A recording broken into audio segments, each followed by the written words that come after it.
حضرت عبداللہ ابن عباس رضی اللہ تعالیٰ عنہ سے مروی ایک روایت ہے، میں ایک دن حضور کے پیچھے بیٹھا ہوا تھا، سواری میں حضور کا ردیف تھا، تو حضور نے فرمایا، اے بیٹے، اے لڑکے، میں تجھے کچھ کلمات سکھاتا ہوں، تو اللہ کے حقوق کا خیال رکھ تو وہ تیری حفاظت فرمائے گا۔ تو اللہ تعالیٰ جل شانہ کے احکام کی حفاظت کر، تو اسے اپنے سامنے پائے گا۔ اذا سألت فاسأل اللہ، جب سوال کرے تو اللہ سے ہی سوال کرے، اللہ سے مانگنے کا مزاج پیدا کر لیں کہ فرمایا تمہارے جوتے کا تسمہ بھی ٹوٹ جائے تو وہ بھی اللہ سے مانگو۔ ضرور بازار میں جاؤ دکاندار سے، لیکن حقیقی طلب اللہ سے ہونی چاہیے۔ بات بات پہ اللہ سے سوال کرو، بڑی سے بڑی چیز بھی اس سے مانگو، چھوٹی سے چھوٹی چیز بھی اسی سے طلب کرو۔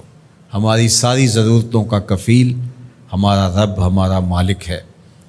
تو دوسری نصیحت یہ کی کہ جب تو استعانت طلب کرے، مدد طلب کرے تو اللہ سے ہی استعانت طلب کرے۔ وعلم، اور جان کہ اگر ساری امت، سارے لوگ، پوری قوم جمع ہو کے تمہیں فائدہ پہنچانے کی کوشش میں لگ جائیں تو تمہیں وہی فائدہ پہنچا سکتے ہیں جو تیرے لیے تیرے رب نے لکھا ہے۔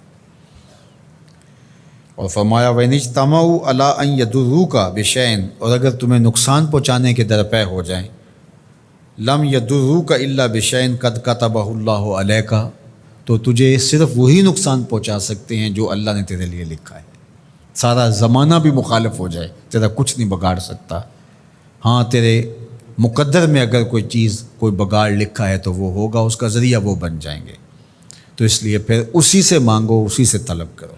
رفعت الاقلام وجفت الصحف، جو لکھنا تھا اللہ نے لکھ دیا، لکھنے کے بعد قلم اٹھا لیا گیا اور جن صحیفوں پہ لکھا تھا وہ خشک ہو گئے، اب کتابیں بند ہیں، تو اس لیے اس نے تیرے لیے جو لکھا ہے وہ ہو کے رہے گا، تو خام خواہ لوگوں سے ڈرنے کی ضرورت نہیں ہے، اور تیرا فائدہ، تیرا نقصان اسی کے دستے قدرت میں ہے، تو اسی سے طلب کر، اسی سے مانگ۔